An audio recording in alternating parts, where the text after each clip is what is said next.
तो welcome to study XYZ। तो से आप सब उम्मीद करता हूँ बढ़िया होंगे, मजेदार होंगे, मजे कर रहे होंगे। तो इसी मजे में एक और शानदार टॉपिक सीख लिया, दैट इज वेट और मास के बारे में। वेट और मास क्या होते हैं ना, हम मैंने मास के बारे में जो चैप्टर है force and laws of motion, मैंने उसके अंदर मास के बारे में आपको बता चुका हूँ कि मास क्या होता है। ये मास क्या होता है ना, ये इनर्शिया के ऊपर मेजर होता है हमारा, कि जितना ज्यादा इनर्शिया होगा उतना ज्यादा मास होगा। मैंने ये सारी करके आ चुके हैं। अगर आपको मास के बारे में और जानना तो मेरी वो वाली वीडियो देख लेना। अब हम बात करते हैं वेट के बारे में। वेट क्या होता है ना, वेट कुछ नहीं होता।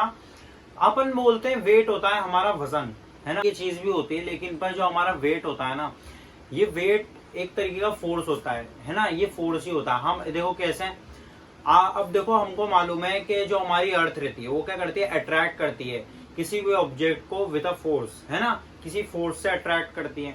और वो जो फोर्स रहता है वो किसके ऊपर डिपेंड रहता है, वो डिपेंड रहता है मास के ऊपर और एक्सेलरेशन ड्यू टू ग्रेविटी यानी स्मॉल जी के ऊपर, है ना, जो हमारी जी से रिप्रेजेंट करते हैं एक्सेलरेशन ड्यू टू ग्रेविटी को। इसके ऊपर डिपेंड करता है हमारा जो वेट, हमारा जो फोर्स रहता है इसके ऊपर डिपेंड करता है। अब जो हमारा वेट रहता है ना, वो भी क्या होता है, फोर्स होता है। किस फोर्स होता है, इसको अपन वर्टिकली डाउनवर्ड डायरेक्शन में लगाते हैं। किसके ऊपर, अर्थ के ऊपर लगाते हैं अपन इस फोर्स को, है ना। अर्थ अपन को अट्रैक्ट कर रही है। अभी लेट सपोज मैं भी एक ऑब्जेक्ट ही हूँ, है ना, मैं भी एक ऑब्जेक्ट हूँ। तो मैं क्या कर रहा हूँ, अर्थ के ऊपर फोर्स लगा रहा हूँ डाउनवर्ड डायरेक्शन में, वर्टिकली डाउनवर्ड डायरेक्शन में, नीचे की तरफ मैं फोर्स लगा रहा हूँ अर्थ के ऊपर। फोर्स लगा रहा हूँ उसको मैं क्या कह सकता हूँ, उसको मैं वेट कह सकता हूँ।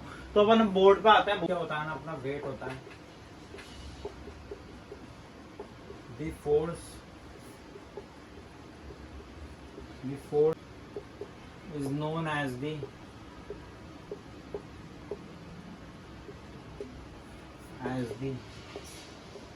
weight of the object.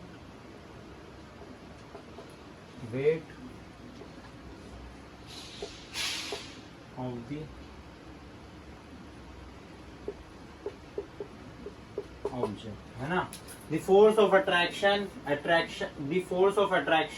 of the earth on an object is known as the weight of the object। क्या, जो force of attraction होता है अर्थ और हमारे बीच का, है ना, अर्थ तो अपन को अट्रैक्ट कर रही है ना, अर्थ तो अपन को अट्रैक्ट कर रही है ग्रेविटी की वजह से, ग्रेविटेशनल फोर्स की वजह से, और अपन अर्थ के ऊपर फोर्स लगा रहे हैं, और उसी फोर्स को अपन क्या कह देते हैं, वेट ऑफ द ऑब्जेक्ट। वो क्या होता है, वेट होता है ऑब्जेक्ट का। इसका मतलब अपन कह सकते हैं कि वेट भी क्या होता है, एक फोर्स होता है। क्या, वेट भी क्या होता है, फोर्स होता है। और एक और चीज के, फोर्स किसके ऊपर डिपेंड करता है, फोर्स डिपेंड करता है हमारे मास के ऊपर और एक्सेलरेशन ड्यू टू ग्रेविटी के ऊपर। क्या, फोर्स हमारा जो रहता है वो किसके ऊपर डिपेंड करता है, फोर्स अपना डिपेंड करता है मास के ऊपर और एक्सेलरेशन ड्यू टू ग्रेविटी के ऊपर। और अपन ने अभी कहा कि वेट भी क्या है, एक फोर्स ही है। अपन ने क्या कहा कि वेट भी क्या है, एक फोर्स ही है। तो क्या अपन ऐसे कह सकते हैं कि वेट क्या होता है ना, weight is equal to mass into gravity. अपन ये लिख सकते हैं, हाँ जरूर लिख सकते हैं। अपने पास वेट का फॉर्मूला भी आ चुका है, इसको अपन W से डिनोट करते हैं, W से दिखाते हैं अपन mass into gravity. Because of, क्योंकि अपन ने कहा कि वेट भी एक फोर्स है ना। Wait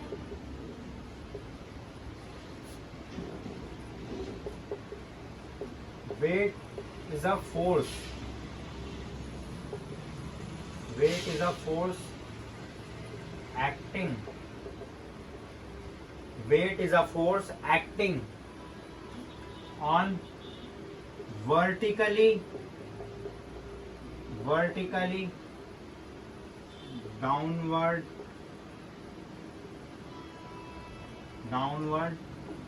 direction। वेट क्या है अपना, weight is a force acting on vertically downward direction. नीचे की तरफ एक्ट करता है फोर्स। ये वो फोर्स है वेट, जो किस तरफ लगता है, वो लगता है नीचे की तरफ, वर्टिकली डाउनवर्ड डायरेक्शन, ऐसे सीधे और नीचे की तरफ लगता है, सीधा ऐसे नीचे की तरफ लगता है। जैसे अभी मैं लगा रहा हूँ, मैं भी एक ऑब्जेक्ट ही तो हूँ यार, तो मैं नीचे की तरफ फोर्स लगा रहा हूँ ना अर्थ के ऊपर, तो मैं वेट, मेरे वेट की वजह से लगा रहा हूँ, है ना। तो ये चीज होती है। अब कोई भी आपसे पूछे कि वेट क्या होता है, भैया तुम्हारा वेट बताओ, तो वेट अपना क्या होता है कि अपन नीचे की तरफ लगा रहे हैं फोर्स को, है ना। तो ये चीज होती है, अपना वेट होता है। ठीक है, आप ये सारी चीजें नोट कर लो। और एक और चीज नोट करो कि जो इसकी एसआई यूनिट होती है ना, अब आपको मालूम होगा कि जो फोर्स की एसआई यूनिट क्या होती है, फोर्स की एसआई यूनिट होती है हमारी न्यूटन, और वेट भी क्या है, एक फोर्स है। तो अब बताओ वेट की एसआई यूनिट क्या होगी, वेट की एसआई यूनिट भी यार जाहिर सी बात है न्यूटन ही होगी। वेट की एसआई यूनिट भी क्या है, न्यूटन, ऐसे है ना, न्यूटन। ठीक है, आप ये चीज भी नोट कर लो, आप ये सारी चीजें नोट कर लो, ठीक है। आप उसके अंदर एक और लाइन नोट कर लेना कि जो हमारा वेट होता है ना, हमारा जो वेट होता है, इट हैज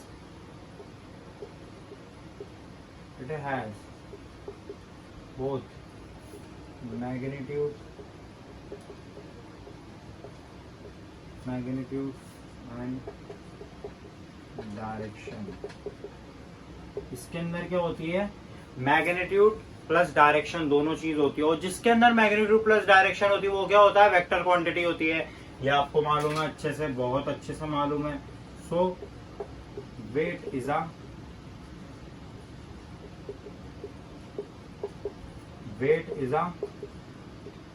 वेक्टर क्वांटिटी।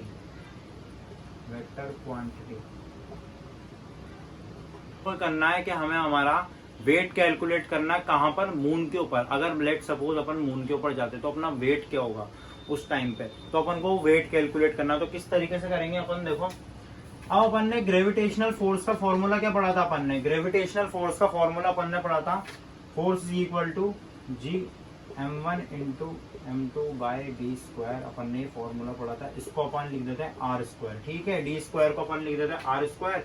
अब देखो अपन ने क्या कहा कि वेट क्या है, ये भी एक फोर्स है। तो नीचे की तरफ अपन अर्थ के ऊपर फोर्स लगाते हैं तो वही होता है हमारा वेट ऑफ द ऑब्जेक्ट। ठीक है ना, तो वेट भी हमारा फोर्स है। तो अपन इस तरीके से लिख सकते हैं। तो वेट ऑफ मून अपन कैसे निकालेंगे, मून का वेट अपन कैसे निकालेंगे, अपन इस तरीके से मून का वेट निकालेंगे कि वेट इज इक्वल टू जी, तो अपना ऐसा ही ग्रेविटेशनल कांस्टेंट रहेगा, और जो ये वाला जो m1 रहेगा ना, ये रहेगा हमारा मास, जैसे कि ऑब्जेक्ट का मास। लेट सपोज मैं वहां पर मून पे गया हूँ, सही बताओ भैया, आप मून पे भी घूमे आएंगे? हाँ यार घूम के आ गया, मैं भी घूमने जाऊंगा जब मास वो कैलकुलेट करके लाऊंगा मेरा वेट, है ना। तो ठीक है, ये m है अपना, m तो क्या है अपना खुद का मास, ठीक है। और ये जो इंटू कर दो इसको किससे, ये जो m2 रहेगा ये रहेगा मून का मास, मून वहां पर है ना, तो मून का मास रहेगा। और ये आर स्क्वायर है ना, रेडियस ऑफ मून, कितनी दूरी है हमारे और मून के बीच में, तो ठीक है, ये आर स्क्वायर। ठीक है ना, तो इस तरीके से आप क्या कर सकते हो ना, आप वो वेट निकाल सकते हो अपना मून के ऊपर। ठीक है, वेट ऑफ मून निकाल सकते हो। ठीक है ना, हमारा वेट रहता है ना, हमारा मास तो क्या रहता है, हर जगह पे सेम रहता है। आप यहाँ पर आपका 50 किलो है तो आपका प्लेनेट, अब भी बाकी सारे प्लेनेट्स पे भी आपका 50 किलो ही रहेगा। आपका अर्थ के ऊपर ही 50 किलो है, तो आपका सैटर्न के ऊपर, यूरेनस के ऊपर, सारे प्लेनेट्स के ऊपर, मून के ऊपर, सब प्लेनेट्स के ऊपर आपका मास क्या रहेगा, कांस्टेंट रहेगा, बदलेगा नहीं। लेकिन पर आपका जो वेट है वो बदल सकता है, उसके अंदर कुछ डिफरेंस आ सकता है। किस तरीके से डिफरेंस आ सकता है, बिकॉज क्योंकि वेट है ना, वेट डिपेंड करता है उसकी लोकेशन के ऊपर, और लोकेशन किसके ऊपर डिपेंड करती है, लोकेशन डिपेंड करती है हमारी एक्सेलरेशन ड्यू टू ग्रेविटी यानी स्मॉल जी के ऊपर, है ना। वेट हमारा, तो इस वजह से हमारा वेट क्या है, चेंज होता रहता है, ऊपर नीचे होता रहता है हमारा वेट। ठीक है ना, तो अब देखो क्या टेक्स्ट बुक के अंदर आपको दे रखा होगा कि वो जो टेबल बनी हुई है, वेट अर्थ का और मून का रेडियस भी दे रखा है और मास भी दे रखा है। तो उस तरीके से आप क्या कर सकते हो, ये फॉर्मूला लगाकर आप क्या कर सकते हो, कैलकुलेट कर सकते हो कि वेट ऑफ मून क्या है, वेट ऑफ अर्थ क्या है। तो अपन ने और उस टेक्स्ट बुक के अंदर सॉल्व करा रखा है ना, वेट ऑफ मून भी बता रखा है, वेट ऑफ अर्थ भी बता रखा है। और जब आपने उसको डिवाइड करा, क्या जब आपने उसको डिवाइड करा weight of moon by weight of earth, तो ठीक है, अपन के पास कितना आ गया, अप्रोक्सीमेटली अपने पास 1/6 ऐसा कुछ आ गया था। ये 1/6 को जिनके ऊपर जाकर आपको क्या करना है, अपना वेट पता करना है। तो आप किस तरीके से करोगे ना, मून के ऊपर जाते हो तो आपको क्या, ये 1/6 की मदद से आप क्या कर सकते हो, वेट है वो कैलकुलेट कर सकते हो, वेट निकाल सकते हो आपका मून के ऊपर भी और बाकी प्लैनेट्स के ऊपर भी। तो ठीक है, अपना ये कंप्लीट होता है, ये इस सारे को आप नोट कर लेना। साथ अपना ये लेक्चर भी समाप्त होता है। तो अगर आपको वीडियो अच्छी लगी तो लाइक करना, सब्सक्राइब करना और बेल आइकन को जरूर प्रेस कर देना, और इस वीडियो को आगे से आगे शेयर जरूर करना। Thank you for watching.